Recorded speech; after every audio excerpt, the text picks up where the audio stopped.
Biasa ngomong dengan kocok-kocok gini ya gitu. Bismillahirrahmanirrahim. Assalamualaikum warahmatullahi wabarakatuh.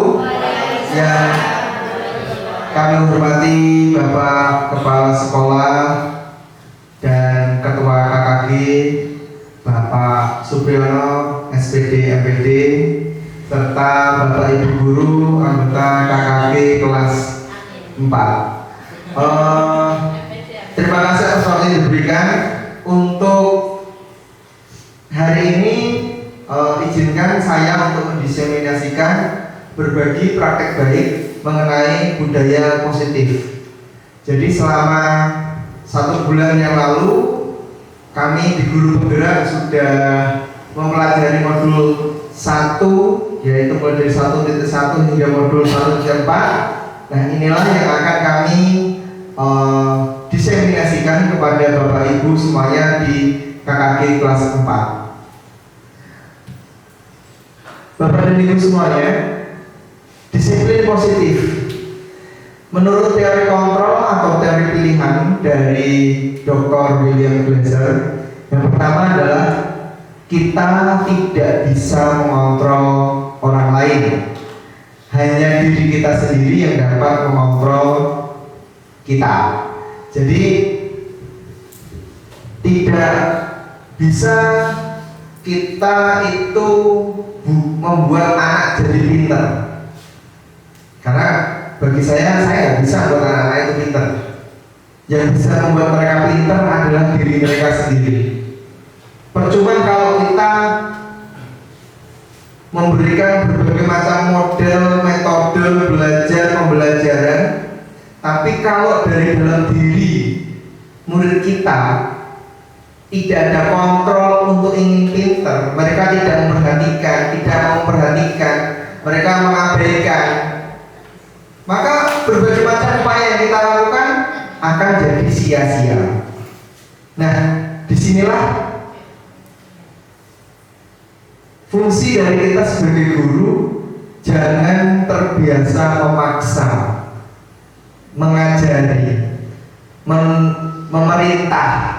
Akan tetapi langkah pertama yang kita lakukan adalah kita tumbuhkan minat dan motivasi itu dari dalam peserta didik dulu.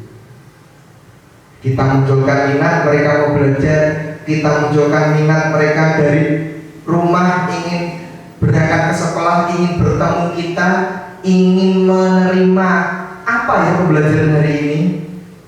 Mereka akan berpikir memiliki visi yang jangka panjang. Aku harus belajar ini supaya kelak aku bisa seperti ini. Kalau kita sudah menumbuhkan semangat tersebut, maka kita mau menggunakan model pembelajaran A, B, C sampai Z, insya Allah anak-anak akan mudah sekali menyerap pembelajaran yang kita berikan. Kemudian semua perilaku memiliki tujuan. Seperti yang sudah saya sebutkan, bahwa setiap model pembelajaran atau ilmu yang kita berikan kepada peserta didik, maka kita harus sampaikan visi kedepannya bagaimana apabila mereka sudah mempelajari materi tersebut. Kalau mereka sudah punya tujuan yang jelas, kembali ke awal, maka motivasi dari dalam diri akan muncul. Model berpikir menang-menang, kolaborasi dan konsensus menciptakan pilihan baru. Realitas kebutuhan kita berbeda. Kita berusaha memahami pandangan orang lain tentang dunia. Setiap orang memiliki gambaran berbeda-beda. Bapak dan Ibu, jadi untuk yang pertama tadi kita tidak dapat mengontrol orang lain, maka kita akan memunculkan disiplin. Disiplin adalah kontrol diri dengan menggali potensi kita agar tercapai tujuan mulia, yaitu sesuatu menjadi seseorang yang kita inginkan berdasarkan nilai-nilai yang kita hargai. Dan itu ada timbal baliknya, nanti mereka memiliki motivasi karena mereka sudah memiliki tujuan. Yang pertama, macam-macam motivasi sendiri itu ada 3 pada itu. Yang pertama, mereka memiliki tujuan itu, yang pertama adalah untuk menghindari hukuman. Nah, kadang kalau kita memberikan tugas kepada siswa, kita biasanya kalau kamu tidak mengerjakan hukumannya ini. Maka kalau jenengan terbiasa menggunakan hal tersebut, anak-anak nanti akan muncul pertanyaan, Pak, kalau saya nggak membuat gimana? Pertanyaan itu adalah mencoba. Berarti kalau aku nggak mengerjakan, nggak apa-apa. Kalau aku mengerjakan, dihukum. Itu yang ada dalam diri mereka. Kemudian yang kedua, untuk mendapatkan imbalan. Inilah yang disebut dengan reward and punishment. Dan kita di sini nanti akan meninggalkan hal tersebut, Bapak dan Ibu. Karena antara reward dan punishment ini akan menimbulkan ketergantungan. Orang-orang hadiah ini kok nggak usah. Biasanya Pak Guru mulai kudu antang-antangan baru terus itu hadiah balik gasik balik disik. Iki rasa sinawah akan muncul ketergantungan seperti itu. Bahkan ini saya alami sendiri. Waktu satu sekolah dengan Bu Asma, saya selalu menggunakan reward berupa bintang, Bapak Ibu. Dan bintang itu saya sampaikan kepada mereka, nanti bintang ini bisa digunakan diakumulasi untuk nambahin nilai rapor. Semakin banyak bintangnya, maka nanti nilai rapor kalian akan semakin ikut naik. Dan itu sangat menimbulkan ketergantungan. Eksperimen saya di sini semester 1 saya lakukan. Anak-anak saya kasih bintang, jor-joran. Saya kasih bintang. Semester 2 tidak saya kasih bintang. Yang terjadi apa? Yang terjadi semangat mereka menurun. Mereka seperti tidak punya tujuan. Bukan hanya itu. Waktu ada bintang, sing pintar itu dia akan terbang, mendapatkan bintang sebanyak-banyaknya dengan mudahnya. Karena biasanya bintang itu kita berikan karena cepat, rakungi, bijinya 100. Efeknya bagi anak-anak yang berada di bawah low, mereka akan putus asa. Kalau bintang pasrah, paling sing untuk bintang ora, wes percuma sih nama. Paling ya rego bintang. Wes kalah aku. Nah itu Bapak dan Ibu. Ternyata antara vonis dan reward itu semuanya tidak ada yang baik. Oleh karena itu di disiplin positif kita akan meninggalkan hal tersebut. Jadi terus kendali kita gimana? Kendali kita di sini. Tujuan kalian adalah untuk diri kalian sendiri. Mengapa saya harus belajar? Kita terapkan, kita berikan visi jangka panjang kepada mereka. Pak nggak mau garap, kita sampaikan. Kalau kamu nggak mau garap, ini loh. Padahal kalau kamu bisa ini, kamu bisa seperti ini. Kalau kamu nggak bisa ini, bayangkan apa yang akan terjadi. Nah, itu kita tanamkan visi kebermanfaatannya mereka belajar. Maka alhamdulillah di kelas saya mulai mengikuti guru penggerak ini tidak ada lagi reward and punishment. Contoh, waktu awal-awal orang tua yang heboh kepada ibu. Hebohnya seperti ini. Pak, ini gimana anak saya nggak mau berangkat? Katanya PR-nya sulit. Berangkat aja Bu, nanti dibahas di sekolahan. Pak Yos, anak saya sakit.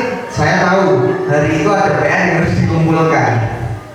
Berangkat aja Bu, nanti tugasnya itu kita bahas bersama. Tidak apa-apa, tidak ada masalah, tidak ada hukuman.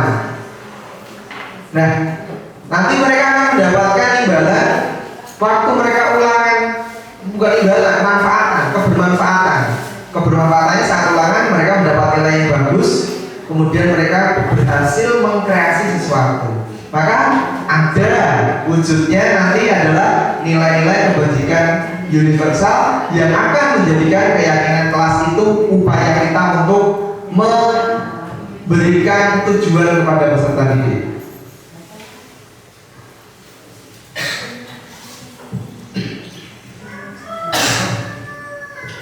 Berikut ini adalah makna dari disiplin. Disiplin diri membuat orang menggali potensinya menuju sebuah tujuan apa yang dia hargai. Namun dalam budaya kita makna kata disiplin telah berubah menjadi ya ini. Harusnya yang diharapkan makna disiplin diri adalah seperti ini. Tapi di Indonesia disiplin itu adalah sesuatu yang harus dilakukan pada orang lain untuk mendapatkan kepatuhan. Murid-murid harus disiplin. Buktinya apa? Manut, orang manut berarti orang disiplin. Nah, hal seperti itu yang salah. Ketujuanmu adalah menghubungkan kata disiplin dengan tidak nyamanan, bukan dengan apa yang kita hargai atau pencapaian suatu tujuan mulia. Teori motivasi perilaku manusia. Nah, saya ulangi kembali. Jadi ada 3 motivasi. Yang pertama ada 2 motivasi. Yang pertama tadi sudah saya sampaikan, motivasi eksternal, yaitu untuk mendapatkan hadiah atau menghindari punishment atau hukuman. Kemudian ini yang perlu kita wujudkan. Anak-anak memiliki tujuan disiplin yang positif. Mereka menghargai diri sendiri. Saya akan menjadi orang seperti apa bila saya melakukannya. Kira-kira sampai di sini ada pertanyaan Bapak dan Ibu, bagaimana cara menumbuhkan motivasi internal? Mungkin ada yang berbagi pernah sudah melaksanakannya. Bagaimana cara menumbuhkan motivasi eksternal pada peserta didiknya? Atau mungkin di sini mau berbagi cerita betapa tidak setuju dengan hal ini. Tidak setuju Pak, saya masih butuh hukuman, saya masih butuh ribet. Monggo bisa. Ya, gantian Pak Adi. Terima kasih Bapak Ibu yang kami hormati. Terima kasih atas waktu dan kesempatan yang diberikan. Ini untuk pengalaman di sekolah saya, yaitu tentang menghindari ketidaknyamanan atau hukuman. Itu khususnya di sekolah saya, anak-anak masih selalu seperti itu. Sementara untuk guru belum bisa maksimal mengkondisikan anak-anak. Sebagai contoh, ketika di kelas, ketika kita atau saya sendiri berada di kelas, anak-anak merasa tenang, dan ketika mengerjakan tugas juga dia dengan suasana yang tenang. Tapi ketika saya sendiri keluar sebentar saja dari kelas, anak-anak langsung menciptakan suasana yang bercerita sendiri, ngobrol sendiri, kadang-kadang berteriak-teriak. Itu sering terjadi di tempat saya, dan ini yang masih sekali saya kerepotan mengajak anak untuk melakukan kedisiplinan meskipun ada guru ataupun tidak ada guru. Itu mohon pencerahannya seperti apa kira-kira untuk menangani hal seperti itu. Terima kasih.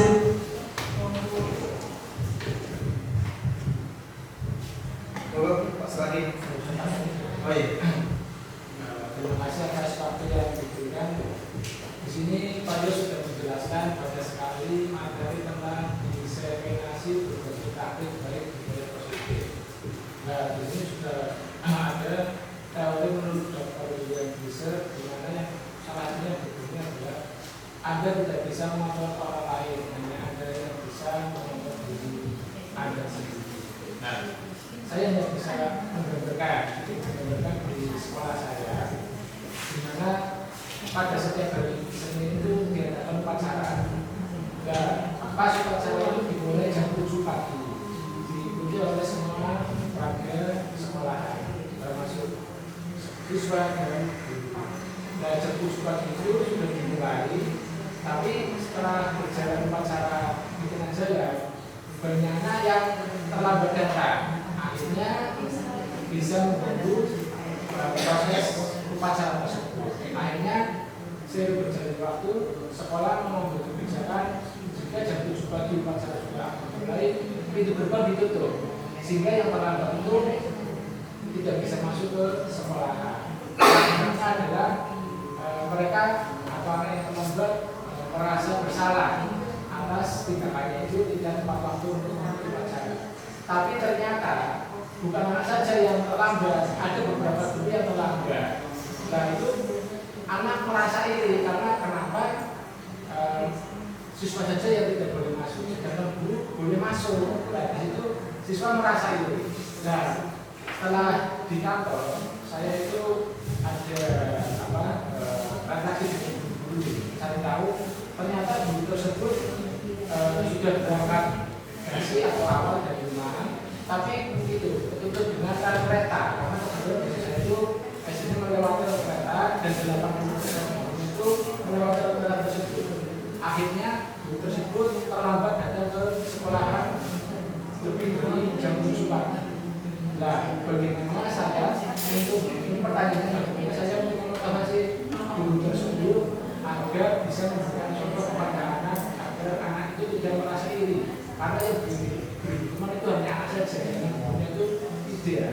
Menurut saya itu bagaimana? Ya, terima kasih Pak. Menarik sekali dan super. Untuk yang pertama dari Bu Isra, saya review ya. Tadi berarti ingin menumbuhkan anak-anak itu seperti apa? Di kelas berapa? Kelas 6. Gitu. Kalau kelas 6 itu menurut saya mereka sudah memiliki nalar. Berbeda dengan anak-anak yang kelas 1, kelas bawah.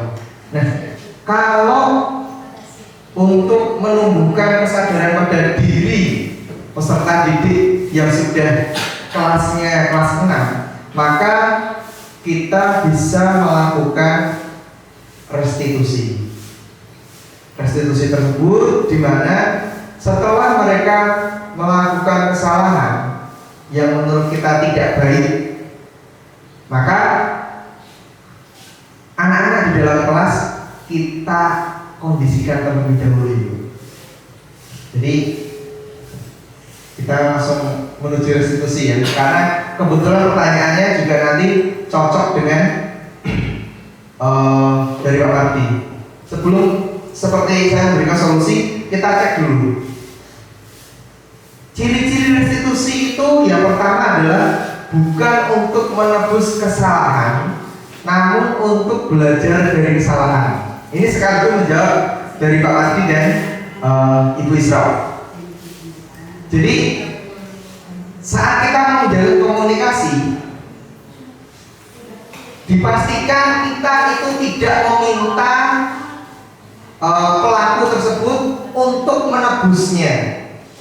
Misalkan kamu terlambat setengah jam, berarti kamu harus ulang telat setengah jam, mundur setengah jam.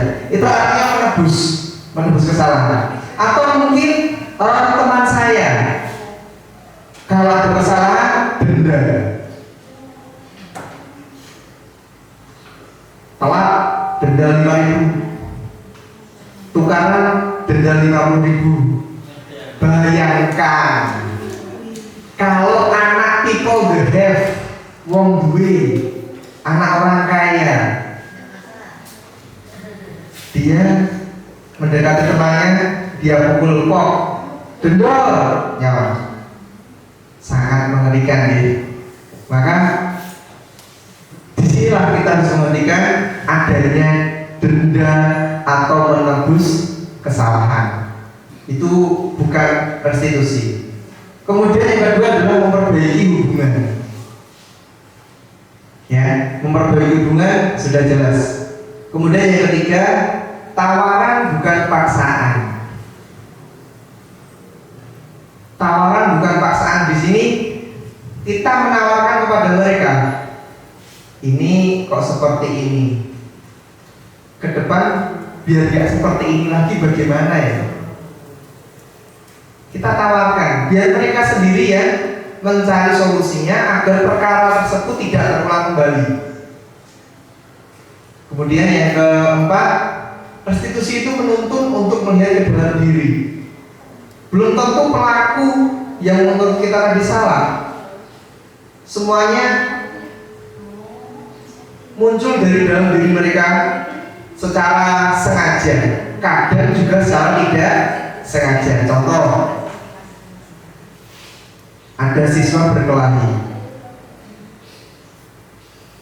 alasannya si A membalas memukul pertama kali karena dia diejek nama bapaknya. Bandor, anaknya bandor misalkan. Anak akan terprovokasi. Nah, kita dudukkan. Nah, restitusi kita sadarkan kepada mereka. Kita nanti kan, aku orang ngomong sih.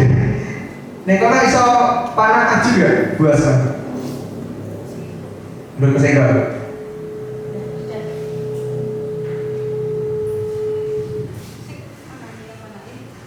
Terus kanan. Lagi.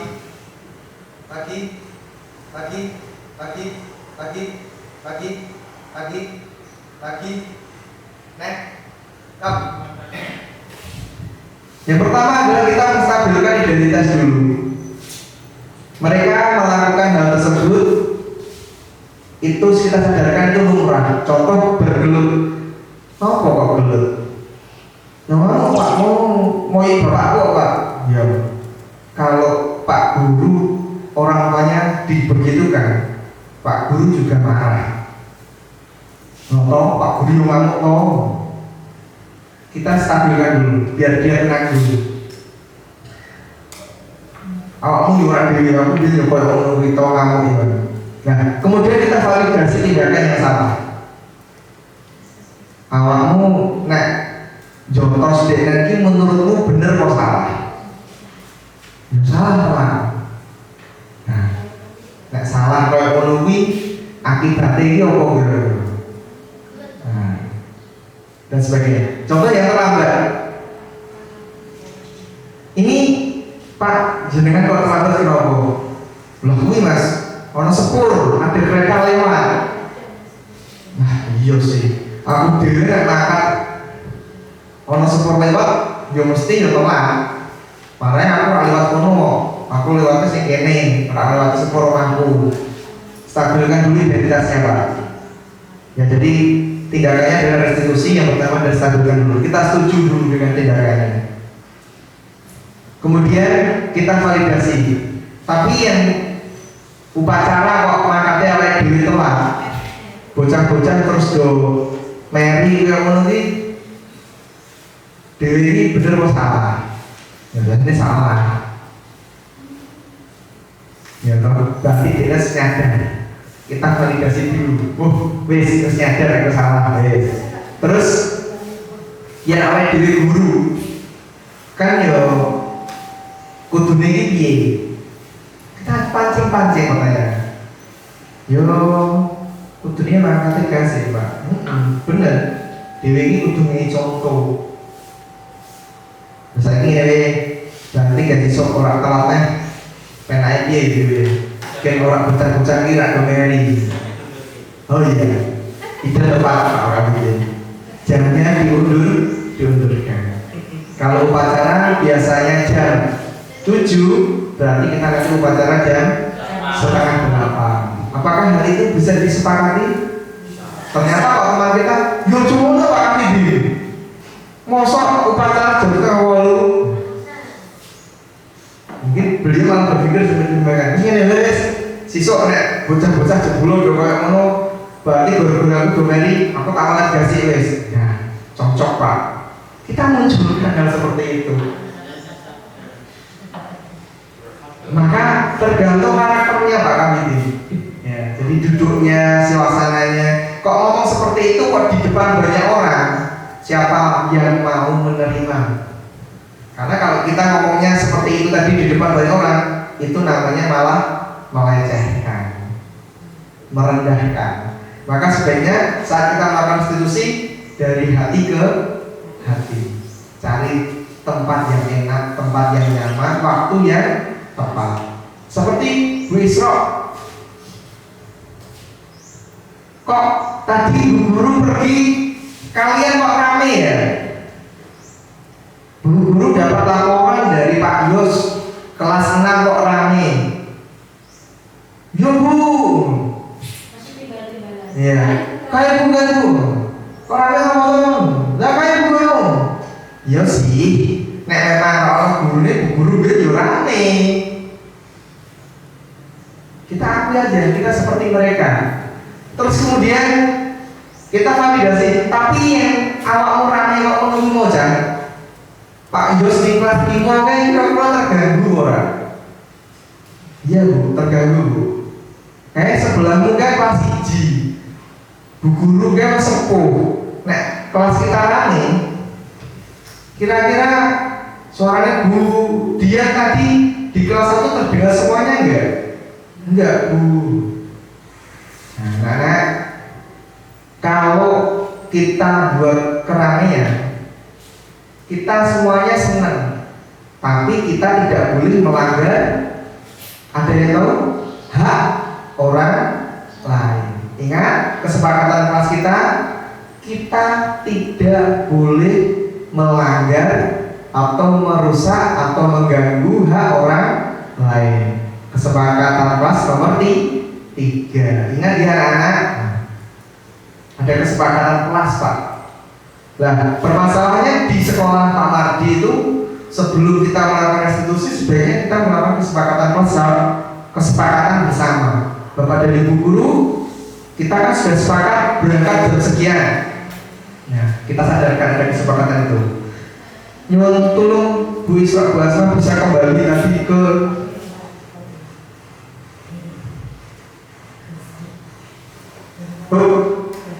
maju lagi ya.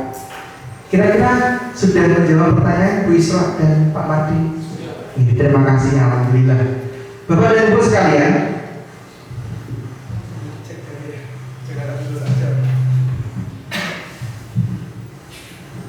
restitusi itu mencari kebutuhan dasar yang mendasari tindakan. Kebutuhan dasar kita mendasari tindakan adalah kita ingin memiliki suasana kelas yang nyaman dan sebagainya. Restitusi fokus pada karakter, bukan tindakan. Restitusi fokus pada solusi, bukan menyalahkan. Restitusi mengembalikan murid yang berbuat salah pada kelompoknya. Ini Bapak dan Ibu, kadang kalau ada anak yang berbuat salah, mereka akan dikucilkan.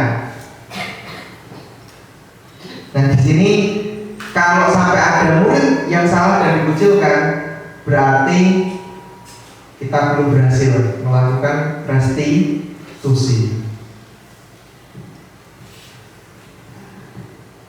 Ini contoh, sebetulnya ada pertanyaan buat Bapak dan Ibu untuk memahami beda antara hukuman dan konsekuensi.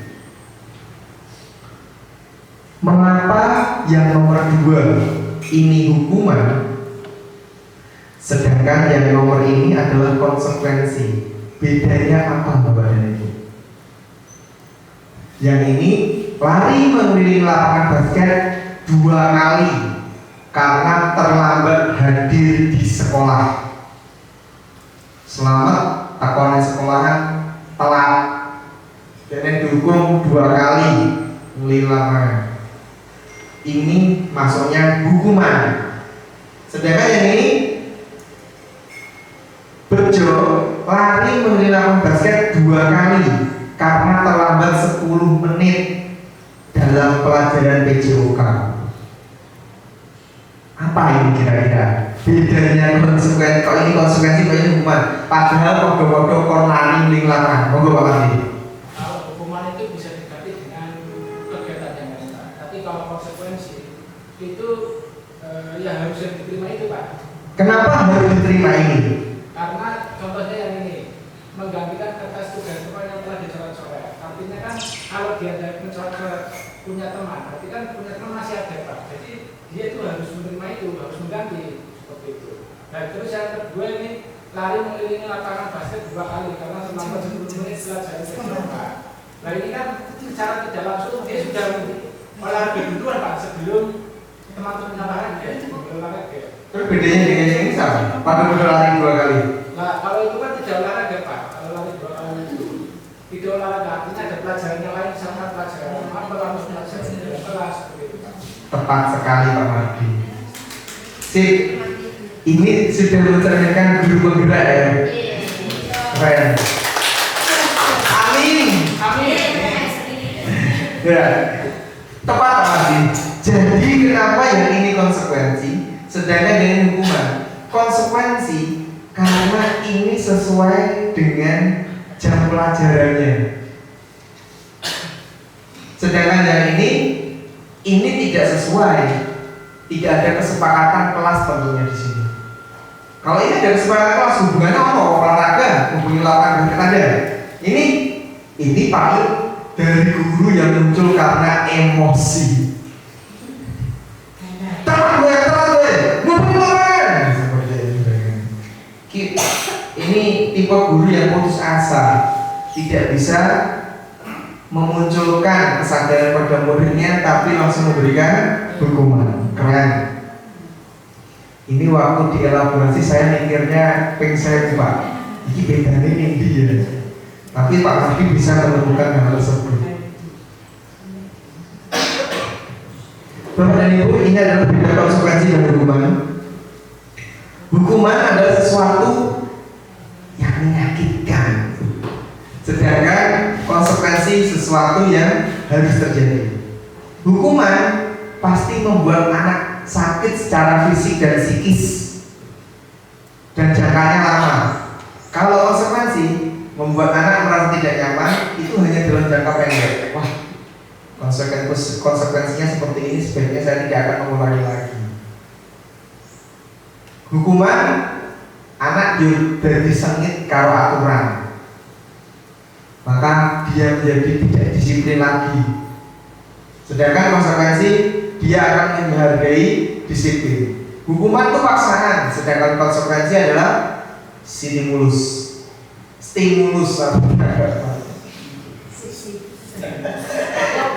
Kalau ada Siti di sini. Dian. Oh, Siti Dian ya. Stimulus. Ambil Pak musik dia. Ini aku musik kami.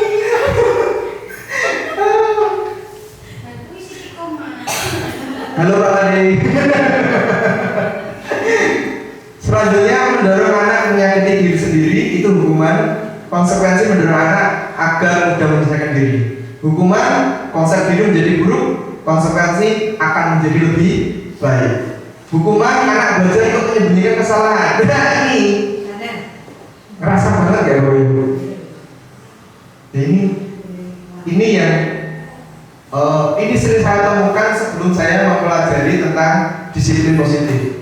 Anak belajar menyembunyikan kesalahan. Saya yakin bukan murid kita, anak kita juga seperti demikian. Maka begitu mengikuti guru penggerak di sini, saya terus ingat kata Pak Menteri, 3 dosa guru. Ada yang ingat 3 dosa guru? Monggo nanti dicari 3 dosa guru. Jadi anak saya sendiri yang masih kecil, karena kemarin itu saya galak, di sini saya tersadar, oh ya berarti aku salah. Nah murid gue iso tak restitusi, berarti anakku yo kudu tak restitusi. Karena menurut pengamatan saya, tidak sedikit guru yang sukses di sekolahan tapi anaknya terabaikan, dan itu yang paling berbahaya menurut saya. Dan saya ingin dan tidak ingin hal itu terjadi pada diri saya pribadi, dan semoga jenengan semuanya juga demikian. Lebih baik. Maka kalau konsekuensi anak belajar untuk mematuhi peraturan. Jadi dia kan kalau mau maaf berdoa dulu. Kalau menjatuhkan sesuatu berarti harus membersihkan. Itu tanpa kita paksa. Kalau kita butuh mau minum, anak akan mengambilkan sendiri. Nah itu akan peka di sini. Marah, rasa bersalah, dipermalukan, rasa tak dihargai. Bahkan anak saya yang cewek yang umur 4 tahun, kalau saya marah, dia sudah memiliki rasa tersebut. Dan itu yang sungguh belajar bagaimana kita mempelajari karakter siswa di sekolahan. Mau anak dhewe kaya ngono, pokoknya anak wong liya. Anak kita sendiri seperti itu kalau dia orang lain. Maka kalau konsekuensi itu kita akan kehilangan hak, dibuat tidak nyaman, diasingkan. Untuk sementara saja. Bapak dan Ibu, di sini restitusi tadi sudah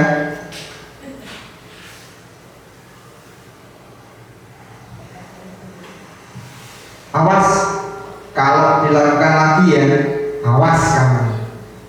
Lakukan apa yang saya katakan. Kayak maksudnya, apakah hal ini yang sesungguhnya yang kamu lakukan? Kamu berbuat ramai di kelas, seperti itu yang ingin kamu lakukan. Jangan melanggar seperti itu kan? Iya ada yang kita lakukan. Gitu ya Pak. Kayaknya tidak cocok dengan orang tua gitu.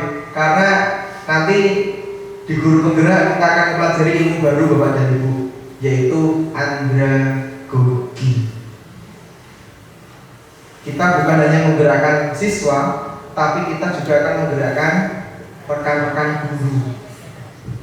Nah, Pak Yus sudah mempelajari andragogi, belum sampai modul itu. Ada nggak ya Pak? Ada? Ya, saya belum mempelajari andragogi. Di modul berapa Bu? 2 juga ya? Tuh, nanti kita akan pelajari. Karena andragogi muncul berulang kali di postes. Itu menjadi momok guru penggerak Bapak dan Ibu. Jadi nanti kalau jenengan mengerjakan guru penggerak, jenengan akan terbiasa dengan andragogi.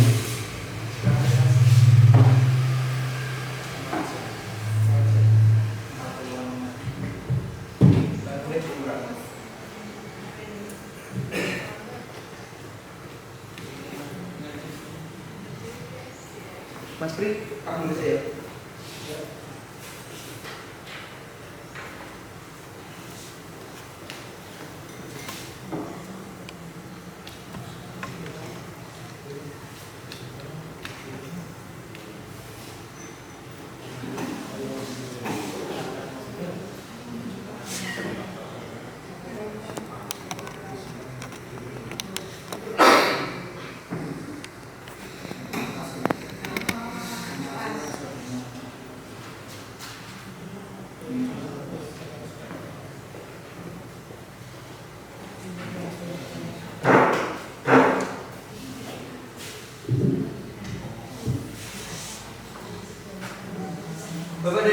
Bapak dan Ibu sekalian, sebelum kita masuk ke restitusi, maka budaya kelas itu perlu kita ciptakan, budaya positif.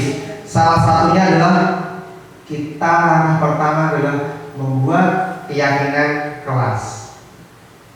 Keyakinan kelas ini adalah nilai-nilai kebajikan, nilai-nilai kebajikan yang akan kita gunakan nanti sebagai pagar. Kira-kira yang pertama, keyakinan kelasnya adalah kami belajar dengan bahagia dan semangat. Kalau nanti ada anak yang males, nggak mau berangkat sekolah karena sudah ada keyakinan kelas seperti ini, maka nanti saat kita berdekatan, kamu ingat gak keyakinan kelas yang sudah kita buat bersama?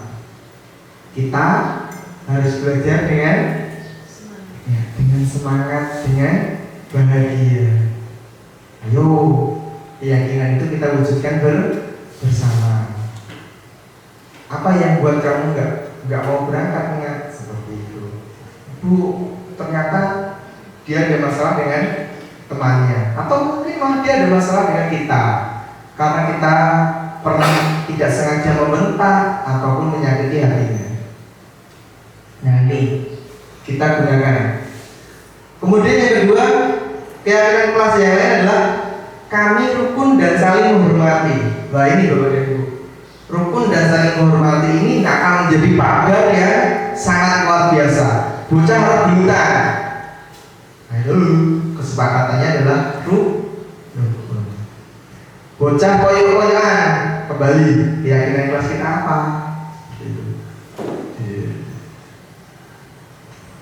Kemudian keyakinan kelas yang ketiga adalah kami jujur, berkomitmen, dan bertanggung jawab. Kemudian yang keempat, kami mampu memanajemen waktu. Maka kalau ada tugas yang terlambat, belum dikerjakan, anak datang terlambat, nah tugas kelompoknya belum selesai, ayo kesepakatan kelas kita yang mana? Yang keempat ini. Apakah ini bisa saya adopsi di kelas saya, Pak Yus? Silahkan. Tapi diingat, saat kita merumuskan keyakinan kelas ini, pastikan seluruh anak setuju. Jadi tidak sepihak dari kita.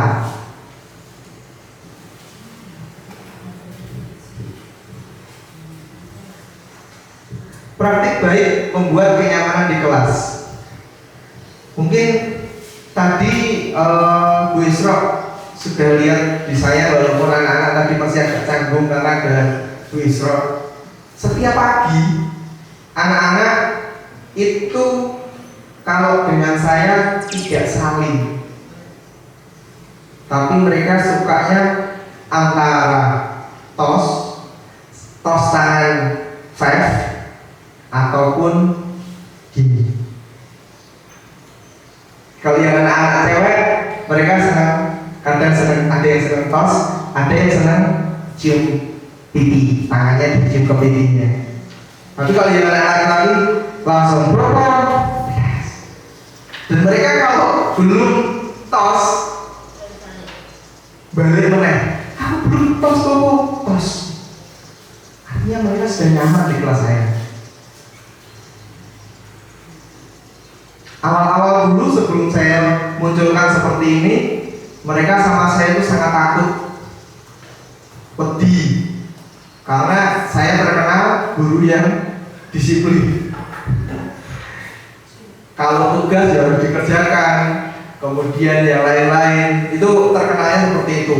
Tapi setelah mengikuti program guru penggerak, nah inilah yang saya tanamkan anak-anak menjadi sangat akrab.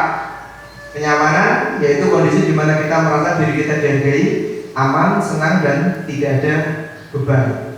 Kalau anak-anak sudah sayang dengan kita mau ajar apa saja mereka akan mau.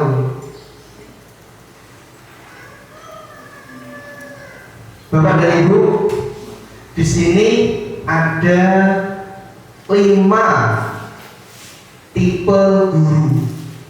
Yang pertama adalah tipe penghukum, tipe membuat orang bersalah, tipe guru yang teman, tipe pemantau, dan manajer. Diharapkan kita semuanya itu pada posisi ini semuanya.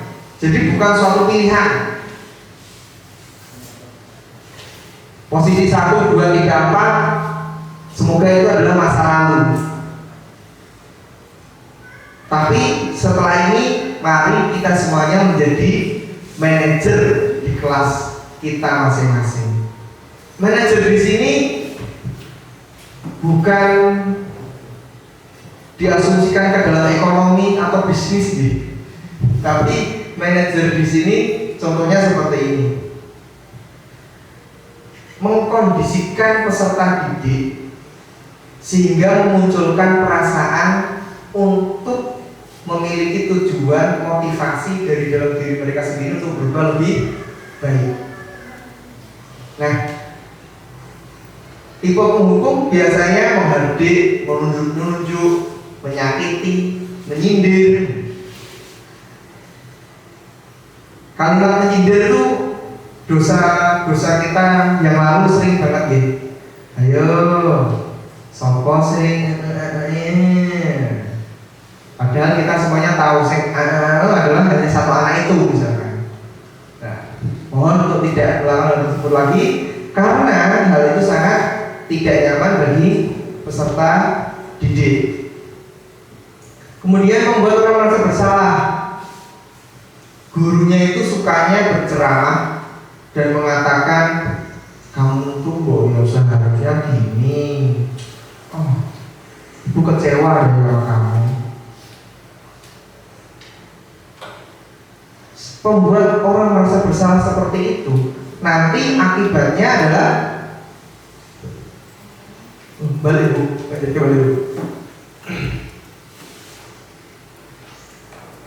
kiri, panah kiri.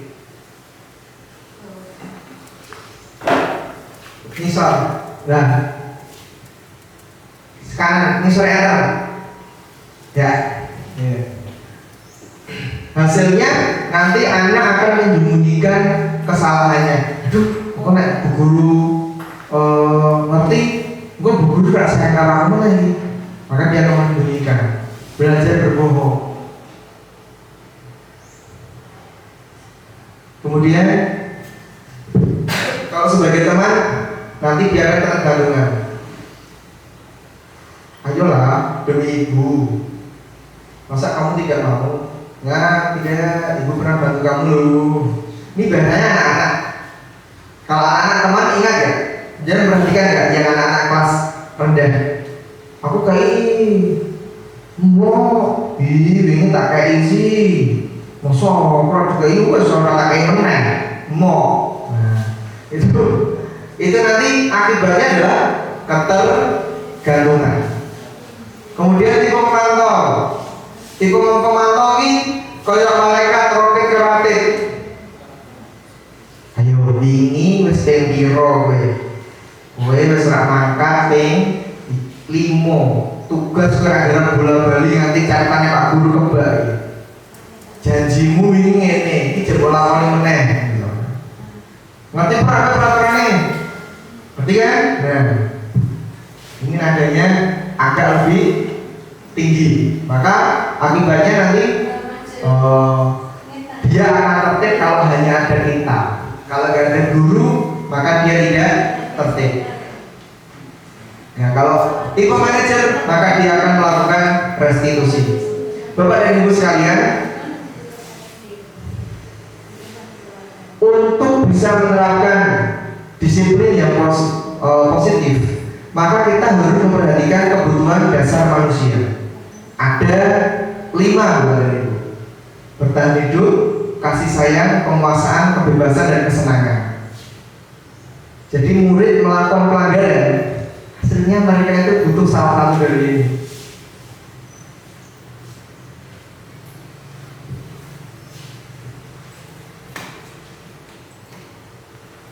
Ya, Bapak dan Ibu sekalian, semoga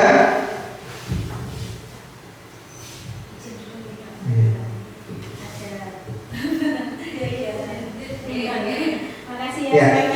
Terima kasih sudah lengkap. Assalamualaikum. Waalaikumsalam. Jadi demikianlah, semoga dapat menginspirasi Bapak dan Ibu semuanya.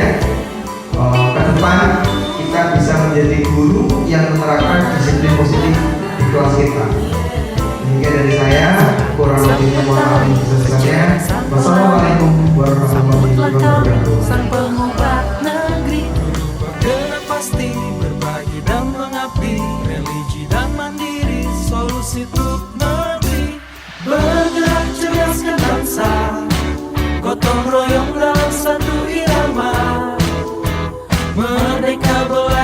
siswa cerdas dan berkarakter Pancasila. Taklukkan rintangan yang ada, percaya yang kuasa guru penggerak akan selalu ada untuk siswa Indonesia bahagia.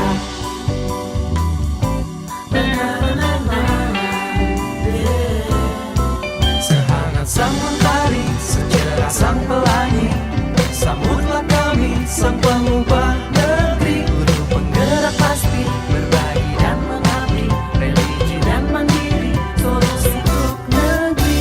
Bergerak cerdaskan bangsa, Gotong royong dalam satu irama, wujudkan cita-cita siswa cerdas dan berkarakter Pancasila.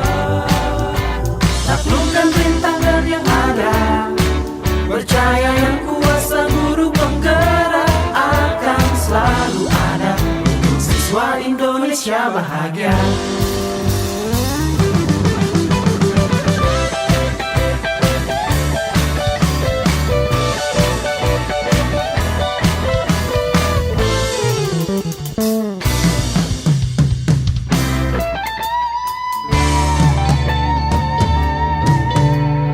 Bergerak cerdaskan bangsa, gotong royong dalam satu irama, merdeka belajar siswa cerdas dan berkarakter Pancasila.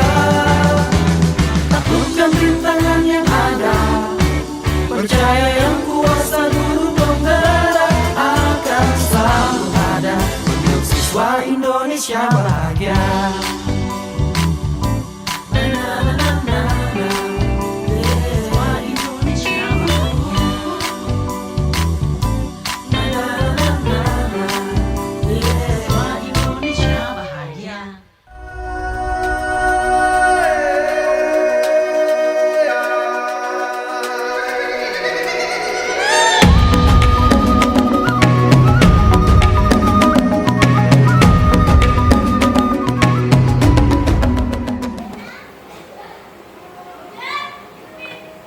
Erlinda, Bopo dengar kamu sedang dalam masalah ya? Ada yang bisa Bopo bantu? Iya Bopo, tadi saat istirahat saya bermain sepeda sama teman-teman. Saya pinjam sepeda Ari saat bermain, ternyata sepeda Ari selebornya patah. Kamu sudah izin sama Aris saat pinjam sepedanya kan? Saya belum izin Ari Bopo. Ada tambahan informasi apa lagi yang mau kamu tambahkan? Saya tidak sengaja Bopo. Dan sekarang kamu dalam sebuah masalah kan? Iya Bopo. Oke. Di sini Bopo tidak mau mencari siapa yang salah. Bopo ajak kamu ke sini untuk berpikir tentang bagaimana cara menyelesaikan masalah ini. Bermain sepeda itu pastinya sangat menyenangkan dan seru ya. Iya Bopo. Iya.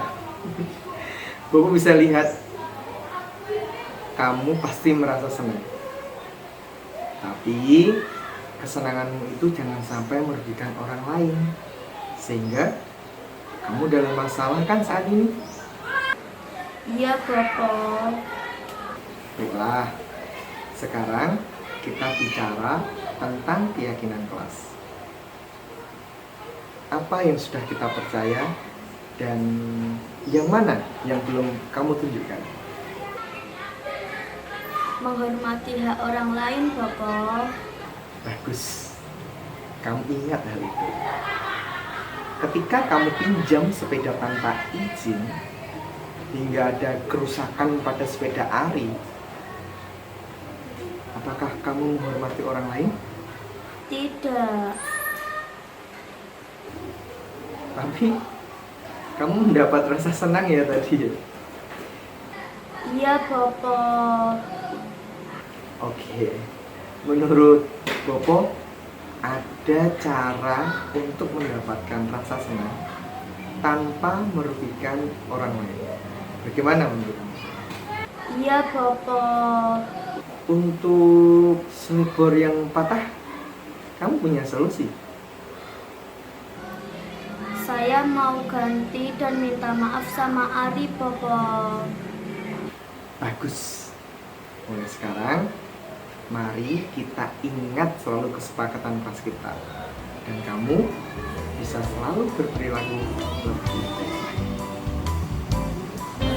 Terima kasih, Bobo.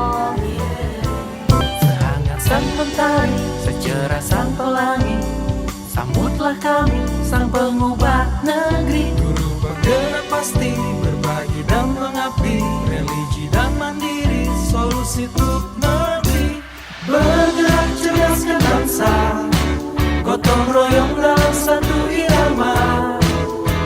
Merdeka belajar siswa, cerdas dan berkarakter Pancasila.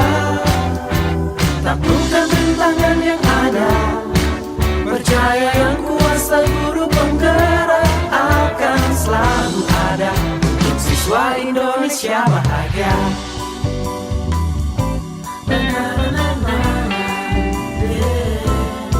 Sehangat sang mentari, secerah sang pelangi, sambutlah kami sang pengubah negeri. Guru penggerak pasti, berbagi dan mengabdi, religi dan mandiri, solusi untuk negeri. Bergerak cerdaskan bangsa, gotong royong dalam satu irama. Wujudkan cita-cita siswa, cerdas dan berkarakter Pancasila. Taklukkan rintangan yang ada, percaya yang kuasa guru penggerak akan selalu ada untuk siswa Indonesia bahagia.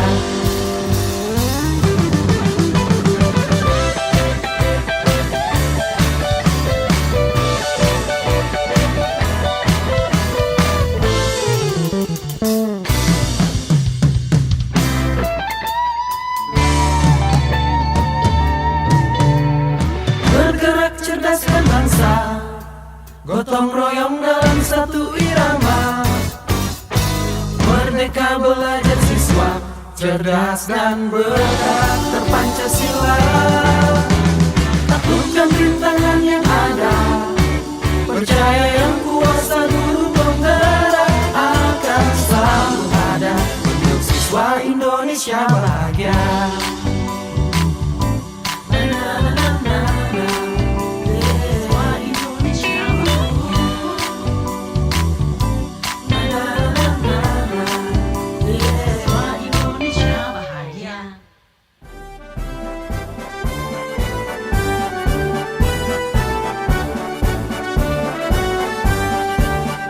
Bulatkan tekad, kuatkan hati, negeri ini memanggilmu kawan.